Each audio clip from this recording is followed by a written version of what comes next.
Good afternoon, ladies and gentlemen, and welcome to a Standard Bank webinar hosted by Standard Bank Financial Consultancy, SBFC.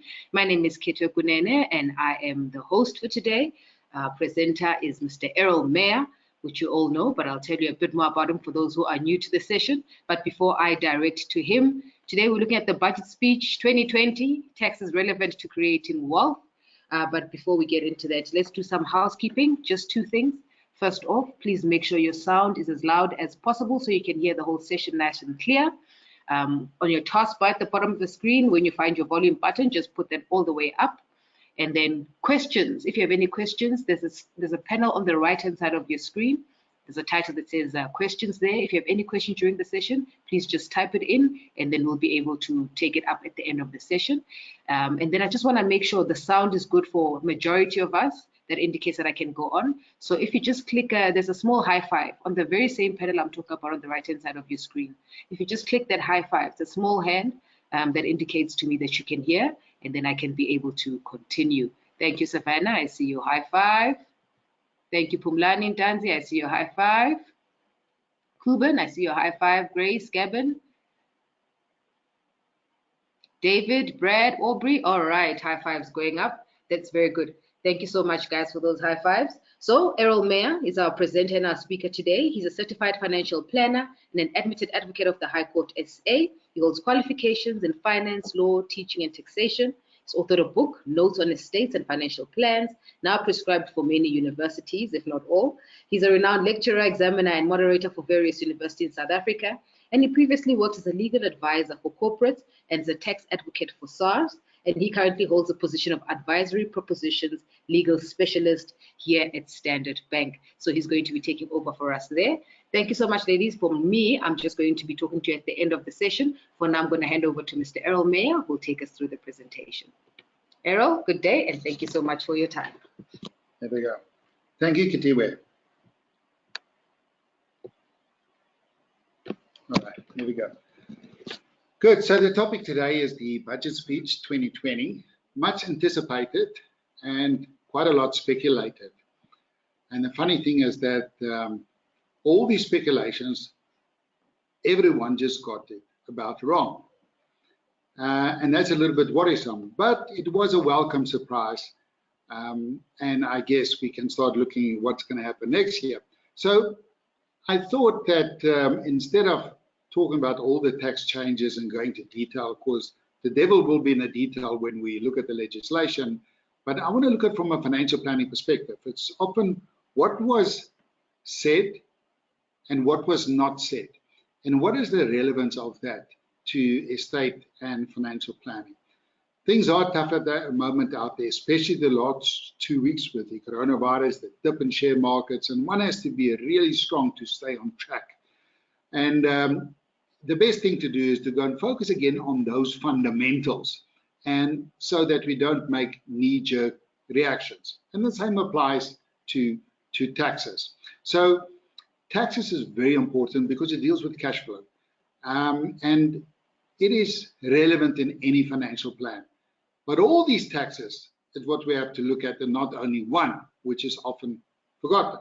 So I'm going to look at the effect, the so what question that one needs to answer. Now, before I do that, let's remind ourselves, how should one go about with financial planning? Let's have a look at those fundamentals, and then we go and drill down the different taxes and what the impact on that. And this saying to me is very true. When it comes to financial planning, specifically, the slogan, planning is bringing the future into the present, so that you can do something about it now. Very, very powerful words. When you look at the situation, what has happened in the past, what has happened the last 2 weeks, what has happened with the coronavirus, what has happened to the Sasol shares, or whatever you want to mention, there is nothing that you can do about it. So you look into the future, because the planning is in the future. When you look into the future and say, you know what, the choices that I make today is going to have an impact on the end result. So one needs to take a futuristic view. And what you do know is that what is that I want? And then you must say, what is it that I should have done? If you step forward and years to come. What's it that I should have done earlier to avoid this, mitigate this, or to embrace the issue that I'm dealing with, be it retirement, whatever the case may be. So the only way you can do it is to look into the future, what is probable, and discount it to the present. Because the truth is, it's only in the present that you can make choices and decisions. The only thing that you must guard against is making those wrong decisions. It must be based on logic and not on emotion.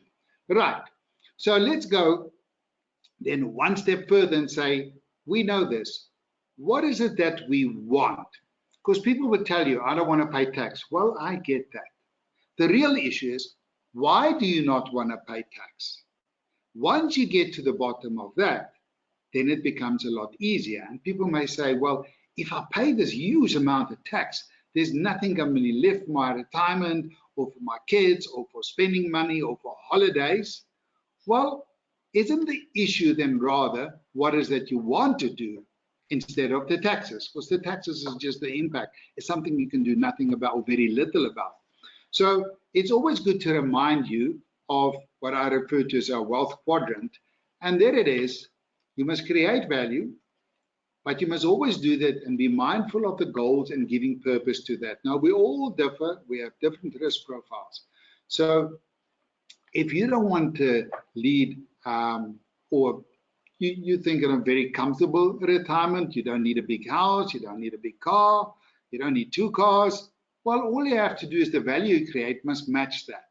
So this is the why in life. Now, some people have different whys than other people. Some would focus on their kids. Some would focus on their retirement because their kids are well established. Some would focus on that the survivor of us has got to be independent and never go and stay with the children. And so every single person will have his own why in life. We need to make sure that it balances. Okay, so let's get back now. The field that we play in is very important. Now, it's very similar to all of us, and I'm going to deal with most of these aspects. What you see in front of you are the parties that plays, the characters that plays out the story in one's journey through life. You may have a business, either corporate you're working for, or public sector, or you have your own business right there, it's in the middle. Then you will find if you like self-employed and you have your own business, you may have a partner. If you are farming, it may be a son, but the other parties involved. It is a fact that most will be married and be that in community, out of medical accrual, but there is also a special relationship. So by law of contract, that party, even though he's not part of the business, is bound to you in some manner. Then we are going to talk a little bit about a trust itself, because the trust, very little was made of it in the press, but there was something said that's a valuable lesson, and I want to dwell into a change that we can expect. And so the business will have contracts with corporates, like the surety they have signed. In the business, there may be a key person as well. All of these people must analyze, how am I affected by the budget speech? Because if there's an income tax change, it does have an effect. If there's a capital gains tax or not, there is an impact and a consequence. And then also a will. I'm going to speculate a little bit what possibly can happen. If it does happen, what is it that we should do? So I'm going to do it very holistic, and I'm going to use the budget speech as to the predictions that was made and actually what happened, and to go and analyze each of these different scenarios. Right. So first of all, let's understand the various taxes. The taxes, there are many, but the ones I'm going to deal with that relates to estate and financial planning is income tax. There's capital gains tax. There is estate duty, and then they talk about wealth taxes. A lot of talk, but transfer duty would be kind of a wealth tax on property. So income tax is taxed according to your marginal rate, and there were changes announced in the budget. Welcome surprises. No one expected that. And capital gains tax, I really thought they would be they would make a change to capital gains tax.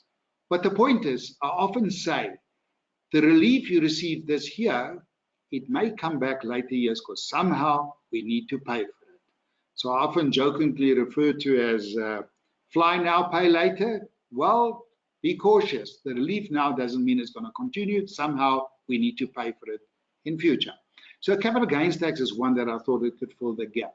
It remains a very serious role player from a tax point of view, as since it was introduced in 2001, and we must monitor that one.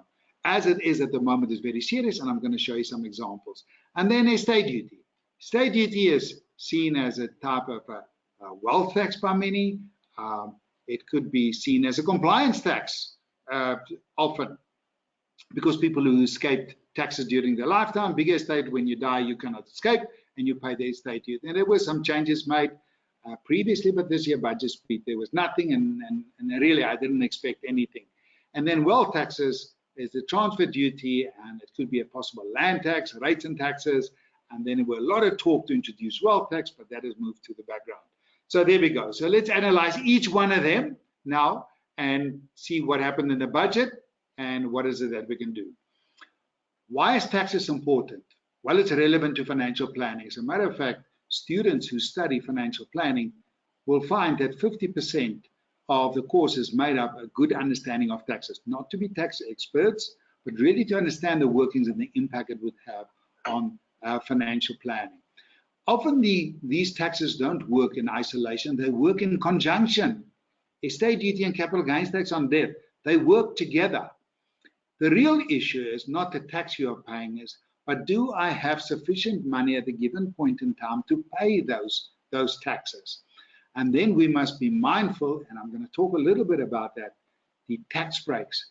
Now, usually with the investment that you make is a capital amount that you put away. Very seldom, or it is an exception if one would get a tax break. And in this instance, we are treated very favorably, and I'm going to talk about retirement annuities, and I'm going to talk about tax-free investments. We've dealt with that in detail in previous webinars, but I just want to put it in perspective. So those tax benefits are still there, the retirement annuities and the tax-free, and they both relate directly to financial planning. So let's deal with income tax first. 4 things that are isolated. What is relevant? Retirement funds and the tax breaks that we get. Tax-free investments, as I spoke about. And there was a change on the tax-free investments as to the amount we can contribute, but there were no changes, unexpected, to the retirement fund contribution. As a matter of fact, I think they were extremely generous to give us these tax breaks, but this is what we have, and it's unlikely to be taken away, very unlikely, but nothing is impossible, although I downplay that possibility. And then there was a surprise of medical credits, and I'm going to explain that.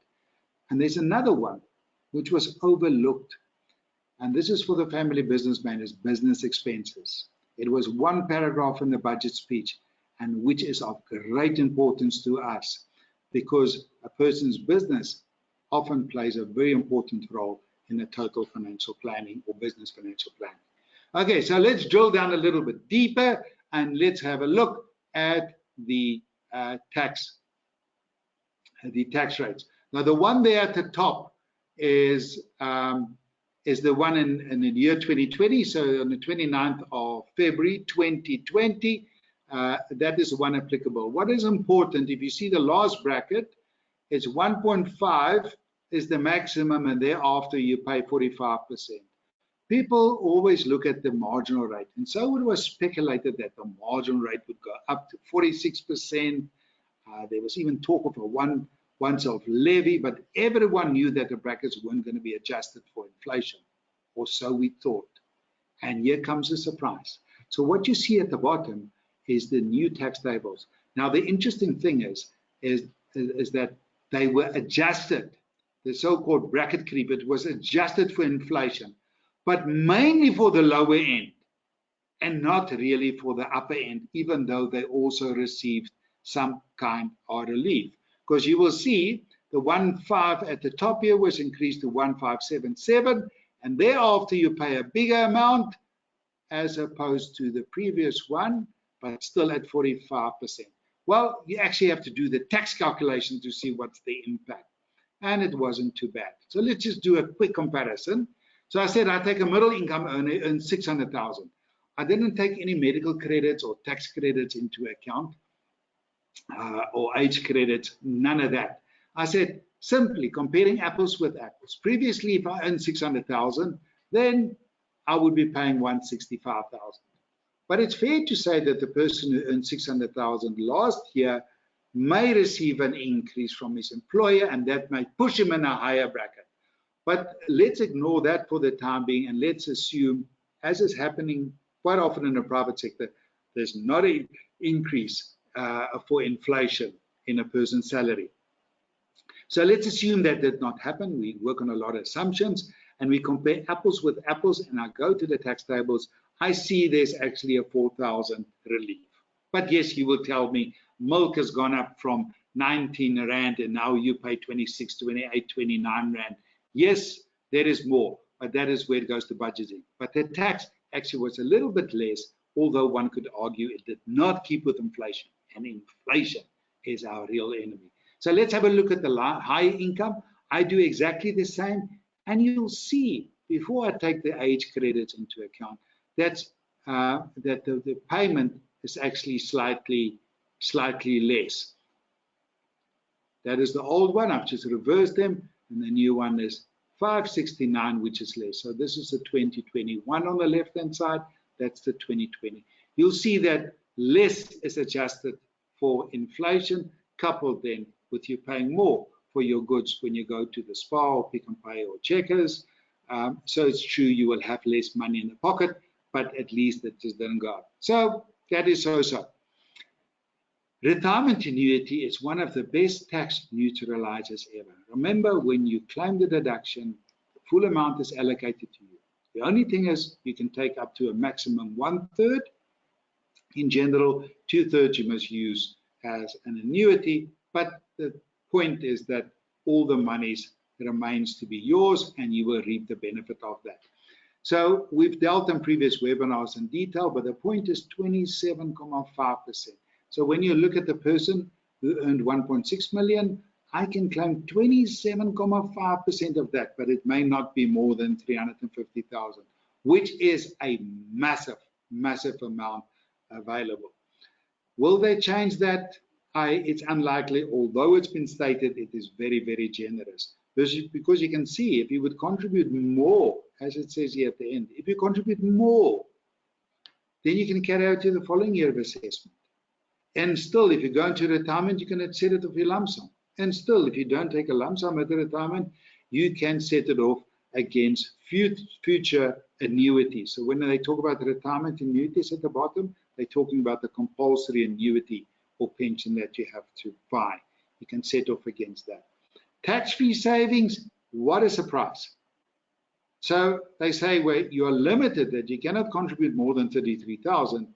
Your limitation is up to 36, but you've got to be so careful never to exceed that amount, because you will pay a penalty of 40%. That renders this, it is such a risky area. It renders this product, well, put it this way, you've got to make sure that you don't contribute more. Also, don't withdraw from one and put into another tax-free. That's a withdrawal. You don't carry over that benefit. There are things like transfers. So be careful when you are dealing with these tax-free investments to reap the full benefit. Make sure that you understand the rules, and a financial planner would be able to advise you on that. Medical tax credits, well, here's a surprise, because there was no increase last year, and they said we're not going to increase it because we're going to use that money for the national health insurance. And medical credits usually is for people who belong to private funds. So this one was quite a surprise, but they said we can increase it a little bit, but it's not going to be adjusted with inflation, and that benefit of losing it against inflation, that will go to the national health insurance. So that was a 50-50 win. Now with the pandemic, as it's called now worldwide, with the coronavirus, one can just think that medical expenditure can actually soar. Yeah. So this may be a welcome relief, and make sure that you make use of those benefits if you're in that particular position. Tax thresholds, well, really what has changed is, I call this an age credit. they call it rebate. You'll see I refer to it as a credit, just like a medical credit. The primary one went up. That was another surprise, 49.58, and they say the tax threshold is 83. And you may wonder, how do we get to that tax threshold? It's actually very simple. When you look at those marginal rates, and you take the primary credit of 49.58 and you divide it by 18, that's where you start paying tax at 18%. So if you divide it by 18, you'll see you'll get 83,100. So the tax threshold is just a nice measure, but it all relates to the primary rebate or credits, I call it, that you get. Now in my tax calculations, I didn't add it on, which actually makes the position a little bit better. I just ignored it in the previous calculations. So here, that was also a surprise. Okay, so let's get to the stuff that was not that obvious in the news. Look what they're saying here as to business expenditure. And here we're seeing a new trend. Government proposes broadening the corporate income tax base. Now, one way to collect money is to broaden the tax base. Also to get as many taxpayers as possible into the system. Because when you've got a narrow tax base, it is only a small amount of people that are paying. So that's why it's so important to collect taxes of illegitimate deals and people taking money or importing stuff and not paying the taxes, to get them all into the tax net, and all of us can pay less. So here they started looking, and this is not a surprise. It happens worldwide. But where they say what they're going to do is they're going to broaden the corporate income tax base by restricting the offset of assessed losses carried forward to 80% of taxable income. What does it mean? Well, when you start a business and you set up a company, or you still have a close corporation, and initially chances are that you would make a loss because you would put money in it, you claim the expenses, so you make a loss, and that loss can be carried forward from year to year to year to year. So when you come down the line 5-6 years, you actually make a profit because you can't claim all these expenses anymore, or depreciation is being used up, whatever the case may be. And that profit is set off against that tax loss. So to have a company with a tax loss was beautiful because you could set off profit. So even though you made a profit, you don't pay tax. So they are saying, and this is a new trend to be watched, you can offset that assessed losses carried forward to 80% of taxable income. So there's a limitation as to the amount that you can now take into consideration as an assessed losses. Not the full amount, it's only 80%. Now the thing is, once you put a figure to it like 80%, and you've got the rule in place, and you've got the system in place, it's always very easy to change that and say, well, 70 or 60. So that's something I'll watch out for, but at the moment they say it is 80. And this is quite the interesting one. Now bear in mind, when we deal with financial planning, we deal with business financial planning. We also deal with life policies that's often taken out to protect a key person. And the premiums on these policies are tax deductible. So, for instance, it has relevance. If you would take out a policy and the premiums are tax deductible, you would like to structure it differently, because if you have assessed loss, why would you take out a policy to claim a tax deduction? When you receive the proceeds, it's going to fall into gross income and it's going to eat up your assessed losses. So financial planners who are dealing in the business field must be mindful and say, you know what, if I've taken out a policy, and you can structure it that way, that the policy premium never qualifies as a tax deduction, but they've also the legislation that reads specifically that such a policy will then not be subject to income tax. That has a relevance to the assessed loss story. So something to take into consideration, but not a serious matter, but something to be mindful of. Here's another one that escaped a lot of people. It's showing clearly the trend. So the devil is in the detail, and the legislation we're going to see being developed soon, or in the middle towards the end of the year. And this is what they're saying. The way in which tax revenue is raised has important implications for fairness and economic growth. True. South Africa aims to strengthen its progressive tax system by broadening the tax base. Here we see it again. So what they did previously, on the previous slide, they said we're going to limit the assessed losses. But here they're saying something more. We're going to broaden tax rates, eliminating exemptions and deductions where possible. What is that? An exemption would be, for instance, 2 million on your house. Now, I'm not saying they're going to take that one. We don't know which one, but they're going to look at it. Now, a small business qualifies for a CGT exclusion. Your interest income currently qualifies for exemption, which is a section 10 is 23,800 for under the age of. So that was never taken away, but with inflation it diminished.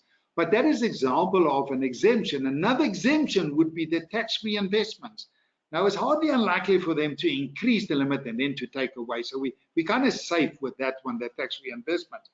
But what do they have in mind? We don't know. But surely there's going to be a change because more tax will be paid. But here comes the beauty. In quid pro quo, and I reckon this is a smart move, we can actually reduce the corporate income tax rate, which is 28%. It's very difficult, I would imagine, for them to do now. You've got to give something. And this was a smart way to say, if the corporate tax rate so that we are competitive with the outside world, which is what we always strive to, and we're fairly high compared to international standards, because with a lower corporate rate, you're encouraging the economic uplifting by doing that. And it's something that happened in America, for instance, with Trump. So if that could be reduced in years to come, that's something to watch out for. That is excellent, and maybe lucky 25%, whatever it may be. The point is, there is a beautiful opportunity to go and place investments, because when you look from a tax arbitrage point of view, it could make a lot of sense to have your growth, purely from a tax point of view, to have your growth in a company. Whether you want to do it for business purposes is another question, but at least we can have a discussion about that. Capital gains tax, quite important. What is capital gains tax? It's a tax on the profit. If you bought something for 100 Rand and you sold it for 500 Rand, then 400 Rand is the capital profit. But capital gains tax is the fiction. It says even though it's a capital profit, there's only a capital profit from the 1st of October 2001. But really, is it a capital profit? Because inflation takes its toll. So the asset actually enhances in value because of inflation. So in 2001, they knew that. And what did the Minister of Finance then said? As therefore, we're only going to take 25% of the capital profit because we know that there's inflation. Well, guess what? It wasn't too long and they raised it to 33.3. Well, guess what? It was not too long after that they raised it to 40. So to my mind, it was always almost a given that all you have to do is change the inclusion rate and you can immediately generate more income. Because technically, you should pay 100% of a capital profit. But it's also true that you have to take inflation into account. And you can see the last 2 years, the whole trend with the budget speech is where inflation is actually ignored to a large extent, except for this year, for the poorer who's been given some relief, which was a good thing. Capital gains tax, relevant in two aspects. I'm going to show you just now with the estate calculation, because at death, there are capital gains tax payable. What is the impact of that?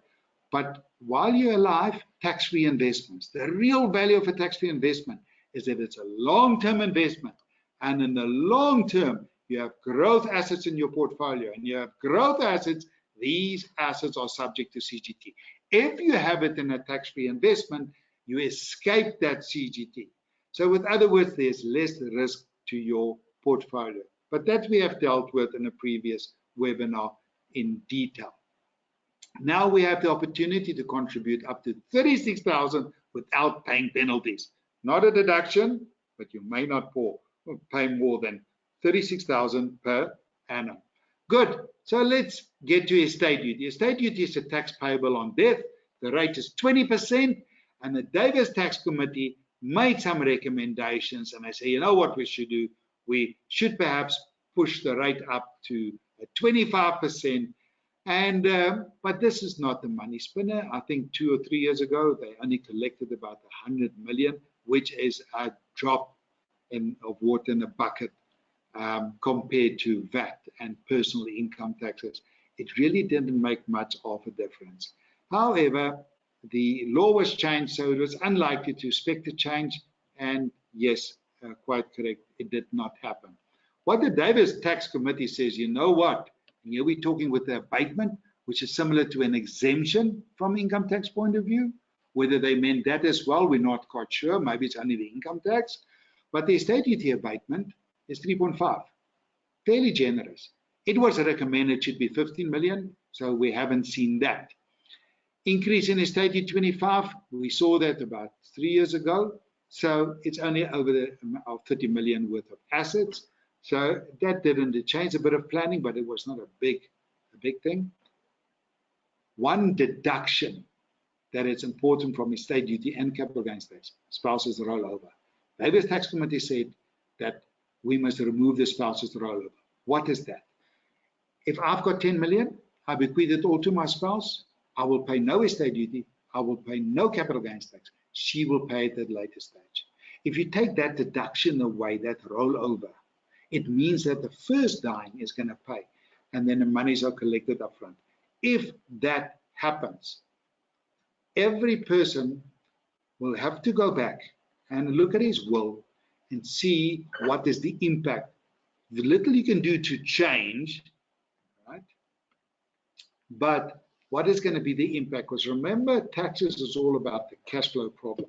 So let's monitor that one. So here I take a typical example, but it's a worst case scenario. It is actually not that bad.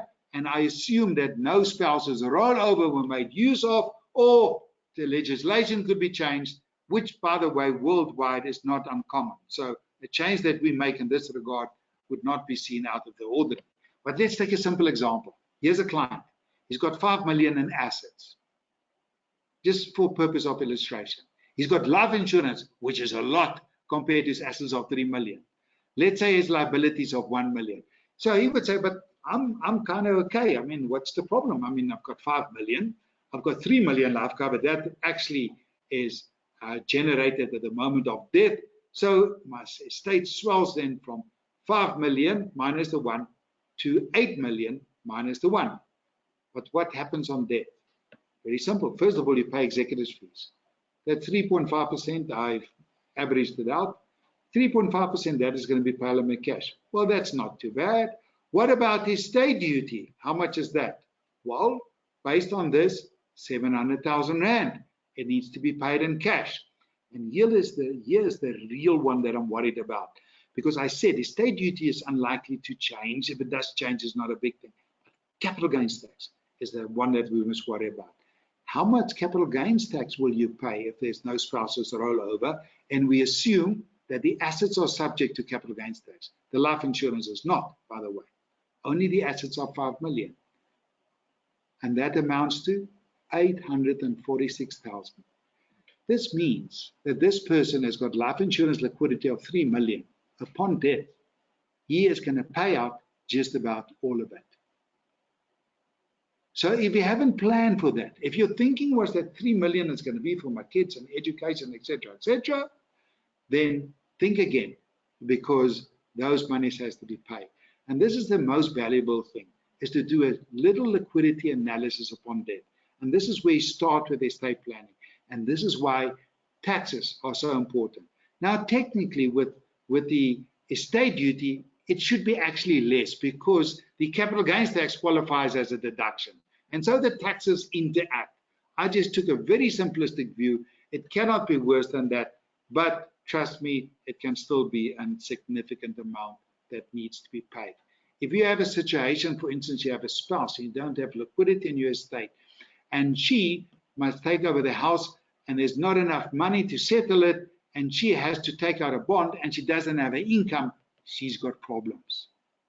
Because you must have an income to qualify for a bond. And this is what the relevance of taxes and expenses in the estate. This is done on a very simplistic basis. So let's get to the end. I said with trust, there was also a change. Now, if you think about it, currently, trusts do not pay estate duty. They still escape estate duty. Whether you have 2 billion in that trust, you don't pay estate duty and you don't pay capital gains tax at the date of death. You escape that. But what they did a couple of years ago, not too long ago, say, If you would fund that trust with a loan and you don't charge interest, we're going to calculate the amount of interest and we're going to assume you made a donation and we're going to hit you with donations tax. And so that put an end to setting up new trusts from a tax perspective.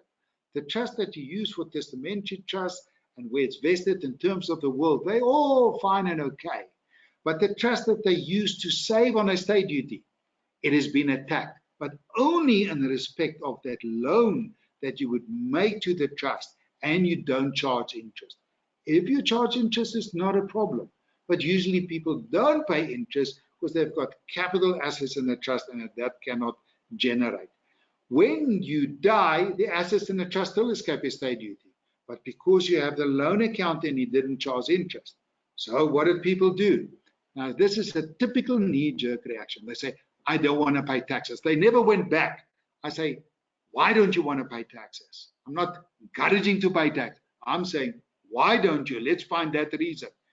So no, some people say, no. I want to overcome this. So what I'm going to do, I'm going to interpose a company before the trust because then I don't make a loan to the trust. So very successfully, they got out of it. What do you think government is going to do? And Treasury, and rightfully so. They're going to say, well, we're just going to change the rules, the anti-avoidance provision.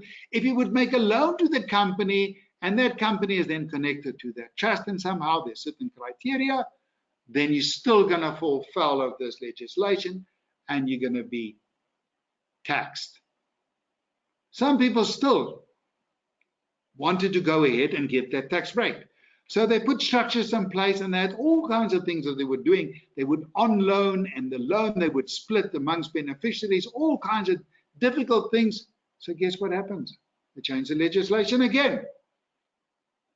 And then, I hope this is for the last time, some people said, well, if it's not a loan that I make to the trust, maybe if I can use a company and I call it a preference share. Preference share is a typical dividend that you receive. And if I use those mechanisms, it is possible that I can still reap these tax benefits. So guess what? You will see it in legislation. There was one paragraph in the budget speech. They're going to change the anti-avoidance. So maybe by now we should learn not to keep on running away. Go back to what I said in the beginning. Why do you want to evade this? Because there's many ways that you can reduce your tax bill. But don't be aggressive with it, where the chances are that there will be tax avoidance. Making use of optimum deductions and exemptions like retirement duty, taxpayer investment, it's given. That would be the type of avenues that I would explore. So what I try to do is just to give you a brief breakdown of everything and pull it all together for you. And the last one is the wealth taxes. It's only the transfer duty. Yes, there's a relief. If it's the house is less than $1 million, you won't pay transfer duty. Don't forget, you still need to pay an attorney to transfer cost and the conveyancer to do that. So that was a bit of a relief. The other wealth taxes that were discussed is a little bit on the background now, like land tax and that. And there we have other avenues, as was suggested by the Davis Tax Committee, and say, let's do it in a more responsible way. And this is what we are seeing happening. If people could perhaps get land in a responsible way and the skills, and they can use it as surety and help them to productive in the economy, well, that could be a good thing. But as it always is, the thinking may be good, the logic may be good, but the operational side must also be good. But when I look at all of this, I can see a genuine intent to really pull things together. And subsequent to the budget speech, the coronavirus, now is the time to really pull together and look at this logically and then tackle that financial planning. I hope that made sense, and I've dealt with a lot. And for those of you that attended, thank you very much. There's our disclaimer, and Kitiwe, if you can help me and see if there may be any questions that we can answer. All right, thank you so much, Errol. Let's check the questions.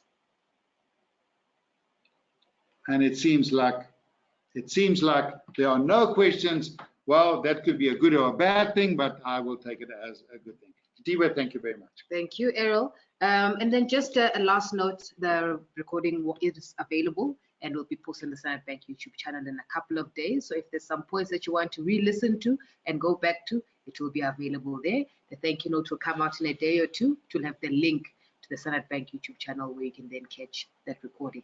If you'd like to speak to a financial advisor, all you have to do is SMS the word guide, that's GUIDE, the word guide, to the number 31791. That's 31791. If you SMS that word, someone will be in touch with you.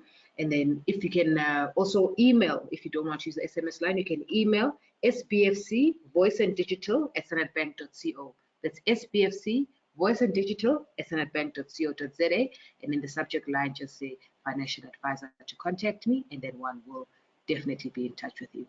Thank you so much, ladies and gentlemen. Have a good afternoon, and we'll see you on our next session.